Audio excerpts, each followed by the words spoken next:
नमस्ते। नॉलेज वाला back bencher में मैं आप सभी का बहुत बहुत स्वागत करता हूं। जैसे कि हमने पिछली वीडियो में देखा कॉम्पोजिशन ऑफ द एटमॉस्फेयर। आज इस वीडियो में हम कवर करेंगे structure of the atmosphere. Structure of the atmosphere की अगर बात करें तो हमारा एटमॉस्फेयर इन 5 लेयर में स्ट्रक्चर्ड है। वो की 5 लेयर है। एक ट्रोपोस्फेयर, स्ट्रेटोस्फेयर, मेसोस्फेयर, थर्मोस्फेयर और एक्सोस्फेयर। हम एक एक करके लेयर लेके चलेंगे। सबसे पहले ट्रोपोस्फेयर।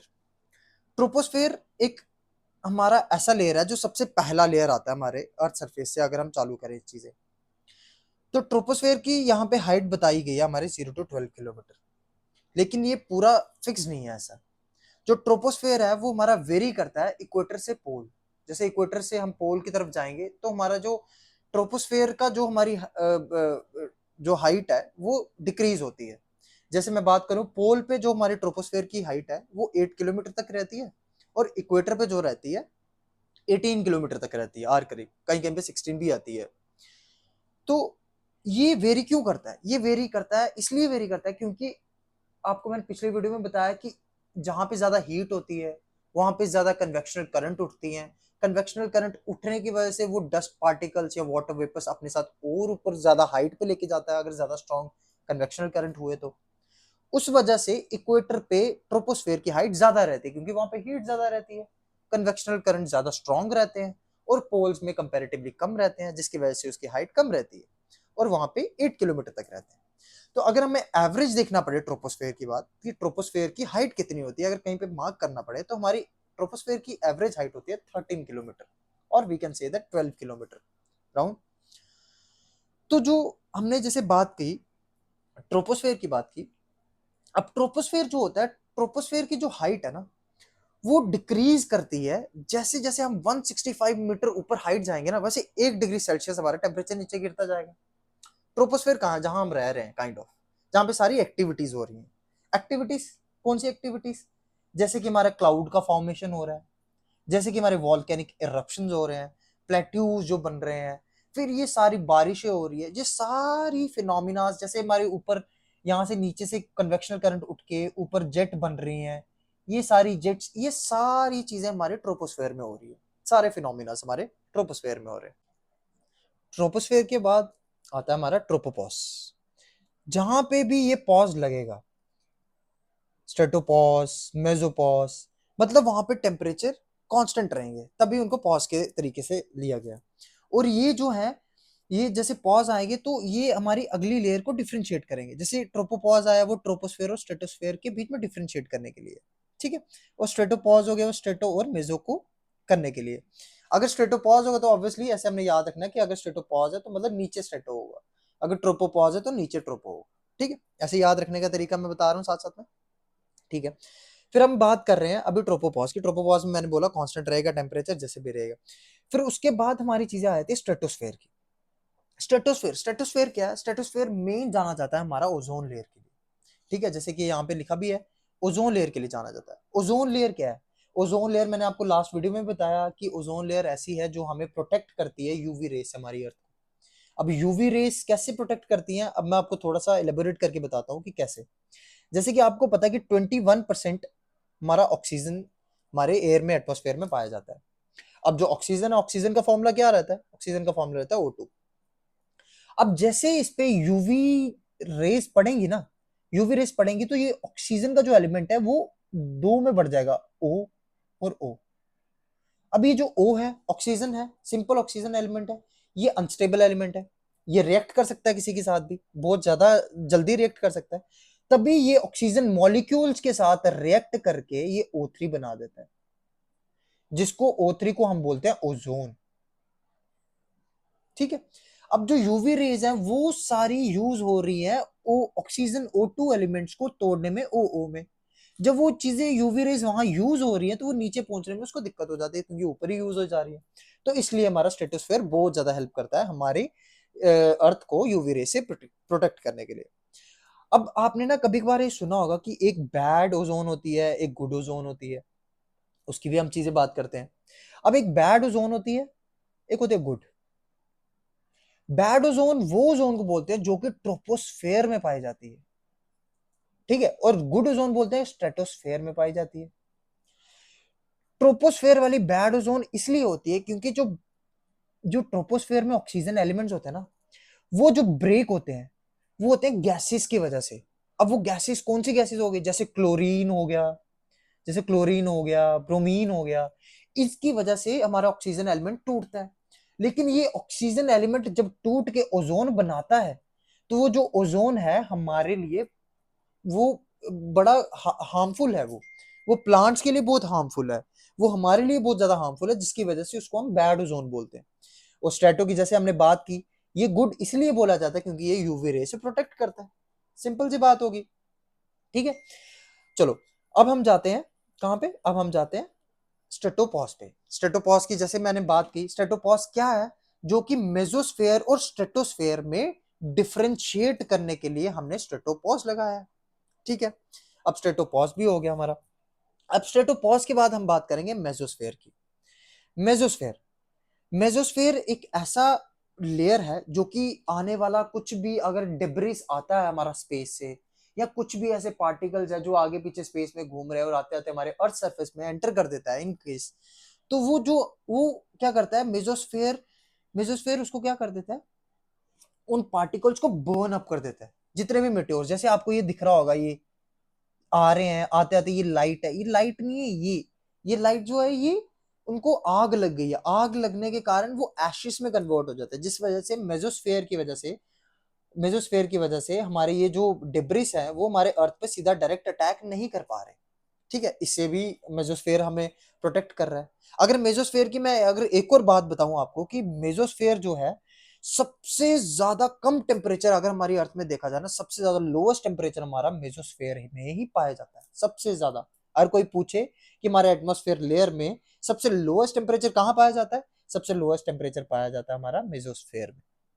ठीक है, हमारा मेसोस्फेयर भी कंप्लीट हो गया। फिर उसके बाद आता है मेसोपॉज। मेसोपॉज किस लिए, जो थर्मोस्फेयर और मेसोस्फेयर में डिफरेंशिएट करने के लिए, और यहाँ पे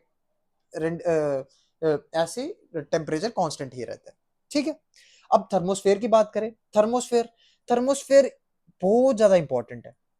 थर्मोस्फेयर इसलिए ज्यादा इंपॉर्टेंट है क्योंकि यहाँ पे ना एक आइनोस्फेयर वाली लेयर पाई जाती है।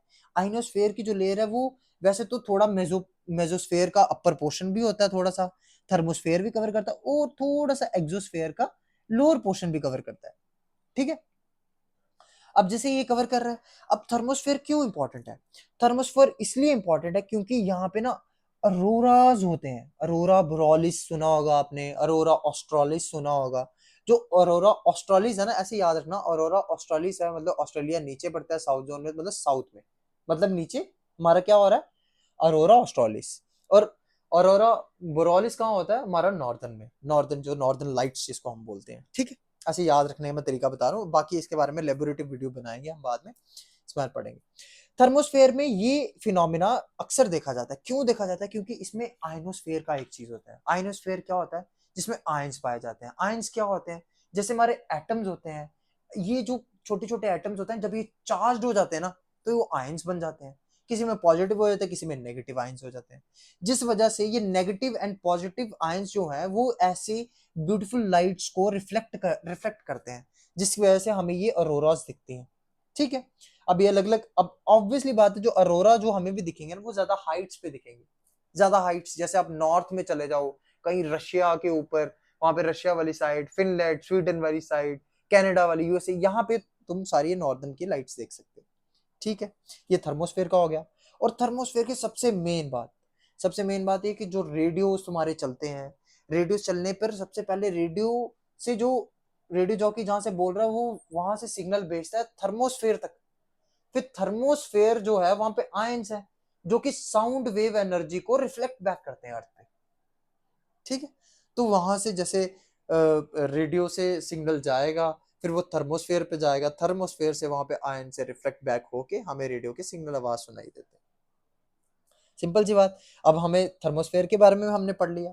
अब जो एक्सोस्फेयर है, एक्सोस्फेयर हमारा सबसे लास्ट लेयर है। ठीक है, अगर देखा जाए, मैं अगर बताऊं आपको, तो हमारा जो एक्सोस्फेयर है सबसे लास्ट फेयर है।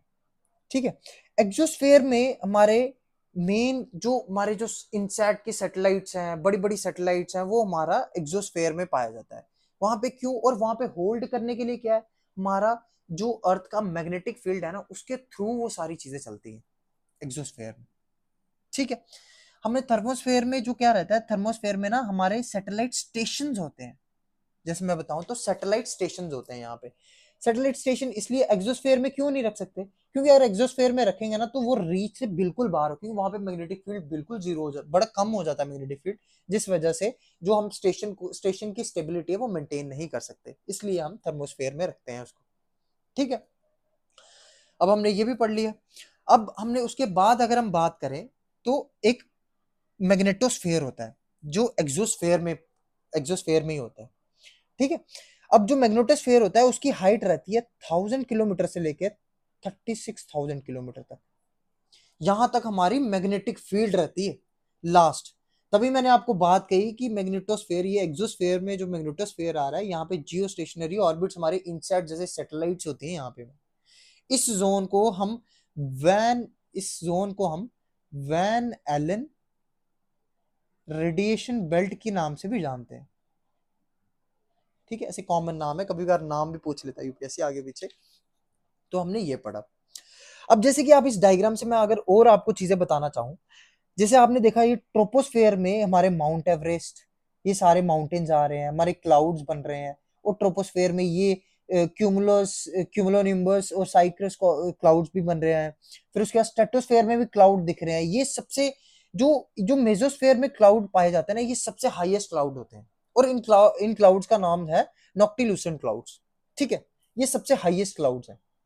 और ये, लेकिन ये जो है ना, ये बारिश, ये दोनों जो नॉक्टिल्यूसेंट क्लाउड्स हैं और नेक्रियस क्लाउड है, ये बारिश के लिए नहीं, ये बारिश नहीं करते हैं। बारिश करेंगे सिर्फ साइरस, क्यूमुलोनिम्बस और ये, क्योंकि जो वाटर वेपर्स है यहाँ तक ही पहुंच पाएंगे, जो सिंपल सी बात है, कोई रॉकेट साइंस नहीं है इसमें। तो ऐसी चीजें हैं। अगर मैं आपको और थोड़ा इलेबोरेट करके चीजें बताऊं कि और क्या चीजें रहती हैं, जैसे कि हमने ये भी कवर कर लिया ट्रोपोस्फेयर में क्या, जहाँ पे अर्थ होती है, ओजोन इसमें कर लिया। मेसोस्फेयर में हमने देखा जो मिट्योर्स आते हैं या कुछ भी आ जाए वो बर्न अप हो जाते हैं, ऐश बन जाते हैं। थर्मोस्फेयर में सबसे हॉटेस्ट लेयर होती है, ये सबसे कोल्डेस्ट रहती है और ये सबसे हॉटेस्ट लेयर रहती है। ये सन का रेडिएशन अब्जॉर्ब करता है। ठीक है, और ऑरोरस एक्टिविटीज यहाँ होती हैं। एक्सोस्फेयर ये फाइनल लेयर होती है जो कि स्पेस में होती है, जिसमें सैटेलाइट्स भी पाई जाती हैं। इसमें अगर इंक्लूड कर दो तो हम मैग्नेटोस्फेयर भी इंक्लूड कर सकते हैं इसमें। ठीक है। अब अच्छा, जैसे कि हमने सारी लेयर्स के बारे में पढ़ा, अब मेन क्वेश्चन आता है इनकी डेंसिटी के बारे में, इनकी डेंसिटी के बारे में और इनके टेम्परेचर के बारे में। ठीक है, सबसे पहले हम डेंसिटी की बात कर लें, क्योंकि डेंसिटी बिल्कुल प्लेन है, एक ही बात है डेंसिटी का, कि जैसे हम ट्रोपोस्फेयर से एक्सोस्फेयर तक जाएंगे, हमारी जो डेंसिटी होगी, डेंसिटी जो होगी हमारी डिक्रीज करेगी। ये कोई रॉकेट साइंस नहीं है, सिंपल सी बात है, क्योंकि ट्रोपोस्फेयर में ज्यादा डस्ट पार्टिकल्स, ज्यादा वाटर वेपर्स, ज्यादा ज्यादा चीजें होंगी, जिस वजह से ये ज्यादा डेंस होगा। उससे कम ये होगा, उससे कम ये होगा, उससे कम ये होगा। सिंपल सी बात है। Density decreases with the increasing altitude, simple सी बात। दूसरा, अगर हम टेम्परेचर की बात करें, टेम्परेचर में ये ऑल्टरनेटिव चलता है, वेरी करता है ऑल्टरनेटिव। ट्रोपोस्फेयर में हाइट के साथ टेम्परेचर डिक्रीज करता है, स्ट्रेटोस्फेयर में ऑल्टीट्यूड के साथ टेम्परेचर इंक्रीज करता है, मेसोस्फेयर में ऑल्टीट्यूड के साथ टेम्परेचर फिर डिक्रीज करता है, थर्मोस्फेयर में फिर इंक्रीज करता है। जैसे कि आप देख रहे होंगे यहाँ पे 59 डिग्री फ़ारेनहाइट से लेके -70 फ़ारेनहाइट तक है ट्रोपोस्फेयर। मतलब यहाँ पे ज्यादा था, यहाँ पे ज्यादा था और यहाँ पे कम हो गया, जिस वजह से जाते जाते हमारा टेम्परेचर डिक्रीज हो रहा है। स्ट्रेटोस्फेयर में करेंगे -70 से लेकर 27 डिग्री फ़ारेनहाइट तक, पॉजिटिव में है, ऑब्वियसली बात है, यहाँ पे टेम्परेचर इंक्रीज कर रहा है। मेसोस्फेयर में 27 से -135 डिग्री फ़ारेनहाइट, मैंने आपको बताया मेसोस्फेयर में सबसे लोएस्ट टेम्परेचर पाया जाता है, तो यहाँ पे टेम्परेचर डिक्रीज कर रहा है। थर्मोस्फेयर में क्या रहता है, थर्मोस्फेयर में हमारा टेम्परेचर हमेशा हमेशा ऊपर ऑल्टीट्यूड पे जाने पर इंक्रीज ही करेगा। क्यों करेगा, इंक्रीज करेगा, क्योंकि वहां पे आयंस ज्यादा हो जाएंगे। आयंस की वजह से टेम्परेचर रहता है। टेम्परेचर की वजह से ही हमें अलग विबग्योर्स लाइट्स दिखती हैं, सारी चीजें दिखती हैं, उनके अलग अलग जो अडेप्ट करते हैं। तो इस वीडियो में हमने कॉम्प्रिहेंसिवली पूरा troposphere, stratosphere, mesosphere, ionosphere, thermosphere, exosphere सब कवर किया हमने, और थोड़े चीजों का पॉइंट ऑफ व्यू लिया छोटी छोटी चीजों के, जैसे क्लाउड्स कहाँ पे आ रहे हैं, माउंटेन्स कहाँ पे आ रहे हैं, वॉल्केनिक्स कहाँ पे हो रहे हैं, ओजोन की कहाँ चीजें हो रही है, ये सब चीजें हमने देखी। इनको हम आगे क्लाइमेटोलॉजी में पूरे थॉरली डिस्कस करेंगे। अभी तो इसके लिए, अभी के लिए इतना ही। Thank you.